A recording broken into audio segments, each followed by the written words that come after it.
I'm confident with myself. I don't even care. Exactly. I'm not gonna be naked and talking. That's not gonna happen. I'm not that confident. But I'm. We'll see. We'll see. Amanda, watch this. But for me, confidence to me is just like it's right here, man. It's heart. It's my gut. I get confident when I know what I'm talking about. That's what it all comes down to. Yeah. All right, guys. I agree. Antonina, what's your company name? I have several. Which one were we talking about here? Let's not mention. Let's not mention. Okay, no. It's more of a corporate name that I use just for banking. Okay. Antonina Enterprises. Enterprises. Okay, I like that. I like that. Let us know what you do. I practice naturopathic medicine, nutritional medicine, so I do a lot of coaching and education, and that's what I'm passionate about in the last quite a few years. So, like a nutritionist, is that it? Nutritionist, yeah, that's part of it. Yeah, because we got a friend in common that has really changed his life around, right? And I seen that growth for him for the last maybe 4 or 5 months. Going, no meat, no dairy, no dairy, no sugar, and he's leaned up a lot. He smiles more today. Yeah. Awesome. Totally. I see more of that. And he's really excited because all of that learning just keeps him going. Yeah. I mean, I think he's excited for all the discoveries that he makes every day and then implements them, and he has fun in the kitchen. Yeah. For a guy, that's awesome. He's got all this confidence and excitement. I just love when he shares all the pictures. Yeah, and then he comes up with the recipes. I grew up that way. We didn't, there was not a whole lot of meat in the house, and it was that bean diet, and then no junk, anything like that.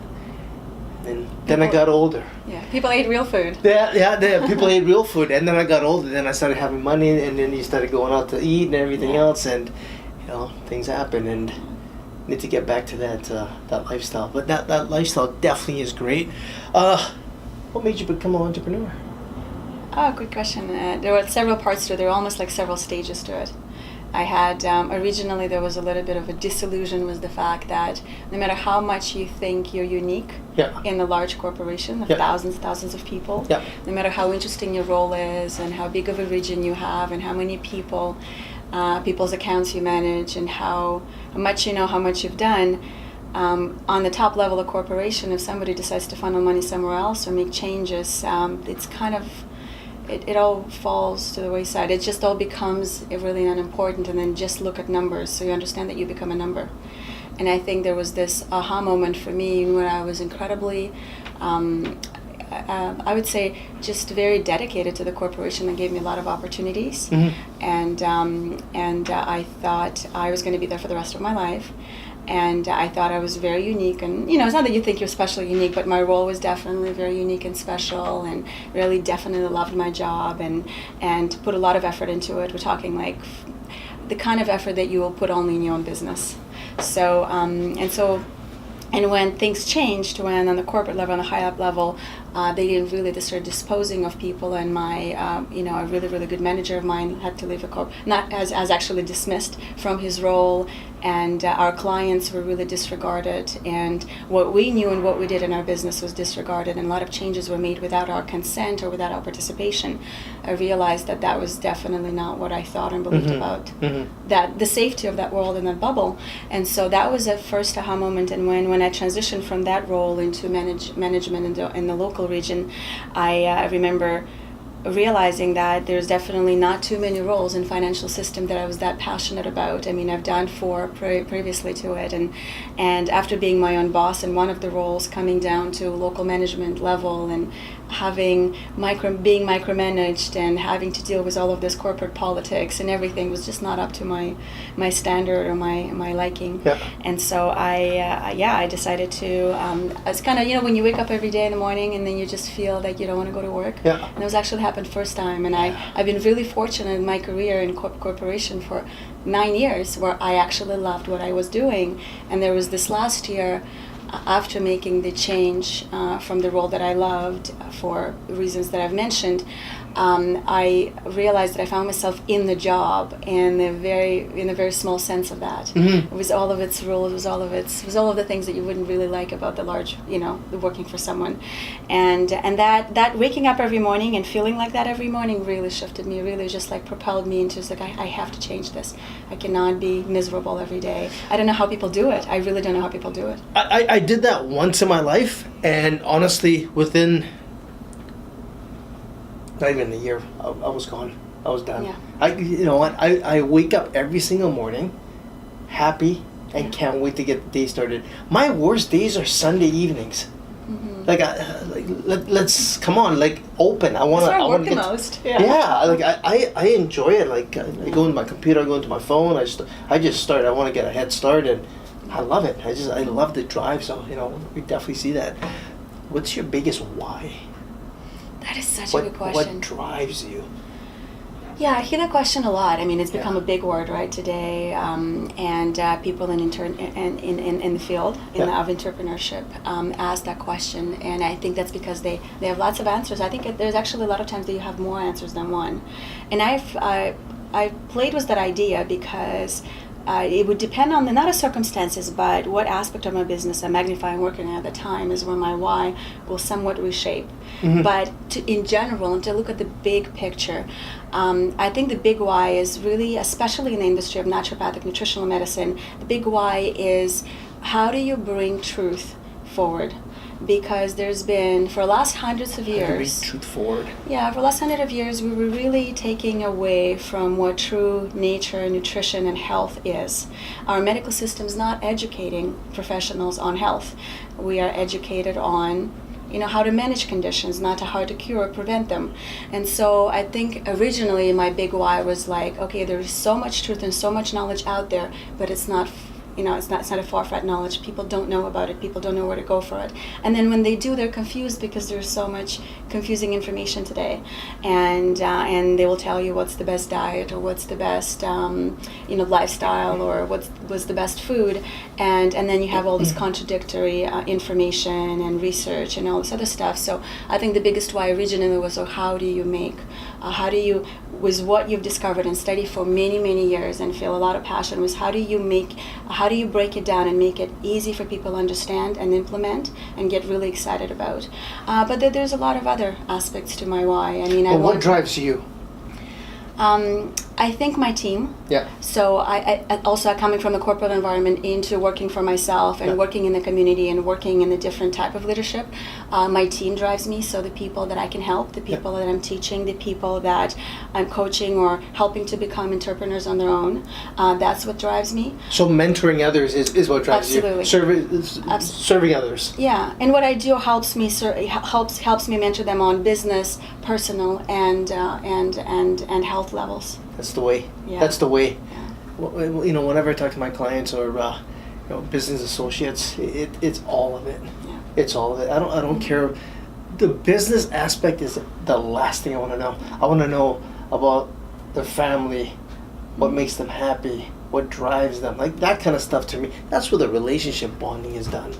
Business, I know what they do, right? And if that all ticks and lines up, I'm gonna do business with them. But if it doesn't, I don't have that jive from them, then no. Mm-hmm. But yeah, it's all, that's more important by far. That's like 80% of the 20% to me is business.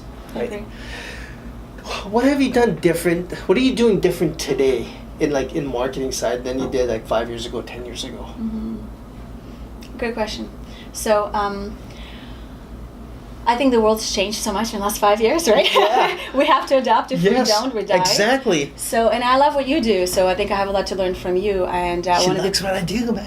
Look at that.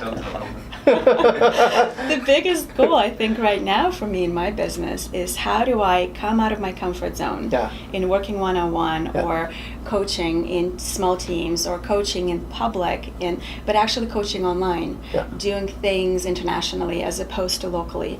Getting out of that comfort zone, really, that's what I'm not almost struggling with and excited about. Wait a minute, comfort zone of the area you're in, or? Comfort zone of the just kind of almost like playing small or playing in your niche, in your environment of the people you know.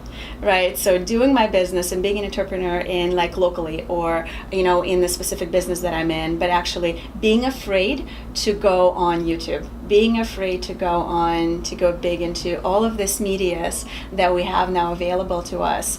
And I know some people really, I just really perfected it and doing really incredible using all of those tools. And some of us are kind of late. Like I'm a late bloomer when it comes to that. What restricts you there? I don't think anything restricts me. I think it's just the mind. I think it's just limiting belief is that I think I was just, I don't know if I was shy or something. I don't know if there's any of that. I think I just thought I can do it outside of that, and there was enough market for me. Yeah. And I do travel a lot, and I do speak in public, whether it's 20 people or 300 people. I have no problem in doing that to a large audience, but I was afraid to use internet or all the facilities and all the tools that we have today to the fullest. Because with that comes a big responsibility. So how do you almost have to have a team and true. True. I'm the shyest guy I know. Hands down, I am. Wow. Like I'm really shy, but it took me years and years and years working with a mentor and standing in front of the mirror and talking, standing in front of the camera. I don't know how many times I had cameras on in front of me, recording and just talking to it. Never did anything with it. I actually did. I'm gonna give you those clips so we can use it later on sometimes. But just to get my shyness out. And then one of the things that really resonated with me was, I'm here to give a value, right? So who's missing out when I'm being shy?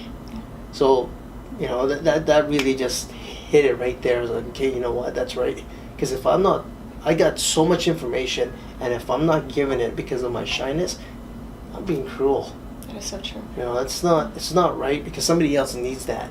Yeah, your knowledge is not just for you. No, it's not. When you receive it and you grasp it and you understand it and you build on it and you connect all the dots, it's almost you owe it to everybody else. I agreed. Mm-hmm. We said that in one of the episodes where it's later on in life, it's time to give back. Mm-hmm. And that's how you give back. And I love giving back right now on the things that I learned for the last 20 years, even plus, and giving that advice out to entrepreneurs or mothers and fathers or whoever, friends and family. Just it's in it for me to give, right? I think that's a commercial. That's somebody. I remember that one. It's in it to bring. Whatever that is. It's in you to give. It's in you to give. Yeah.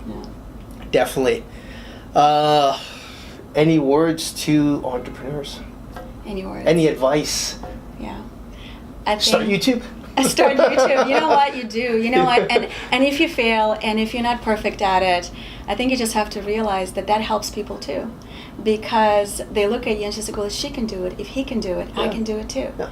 And I still believe in doing things with certain quality and a certain proper approach, because it's going to be there forever, and it might hunt you at some point. Yeah. But I think if you put your best foot forward, if you have clear intentions, if you do that with the goal of bringing value, you really can't go wrong. So I just start doing it. I think I remember we had a meeting. Was it last week? Last week, yeah. Last week, yeah. And remember how I had a little bit of like, when you were telling me about how to do and what to do, I was just like, I don't know. I had all of this reservations. Like, this is hard for me to. I was just like, I don't know if I can be that person 10 times on my Instagram with all these selfies and stuff. I cannot. I'll have to do it differently. But how do I do it that fits me? How do I do it that it's authentic to me? How do I do it that it does bring value every time I'm on there? Yeah. And how do I do it that I actually do it? There that you I go. stop putting myself down or playing small or sometimes talk myself down from it and away from it. No, I'm ready. I want to do it, and I promise you I'll do it. And I'm excited about it. And I think that's what entrepreneurs need to do. Wait. Yeah. No, exactly. That's why I got Dylan. Yeah. Because Dylan, you're awesome. Dylan is awesome. I like all this stuff. I've tried myself. It's just I can't do it. Yeah. Once it's you can have this thing recording all day long, but there's the photos, there's the editing after that, there's putting everything together. I don't even have the time of the day, and it's something that I hate doing. So if I needed if I needed a team, then you know what, I'm gonna build a team around it, and that's what I did. Is this team gonna grow? Yeah, it is. When? I don't know, but it's definitely gonna grow because I know the market is here, and the market is gonna get bigger. So And you do what you love, right? And I do what I love. Every entrepreneur has to do what you love, Yeah. and there's certain aspects that are not comfortable. Outsource them, make others help you, that you continue loving what you do, and Yeah. that way you'll perpetually infinite and you continue your work. Serving others. That's what it's all it is. Mm-hmm. Anyways, guys, Antonina, we're gonna have all of her information on the bottom. Just email me and we'll get it up. Sounds awesome. Thank you. All right, guys. Till next time. See you later.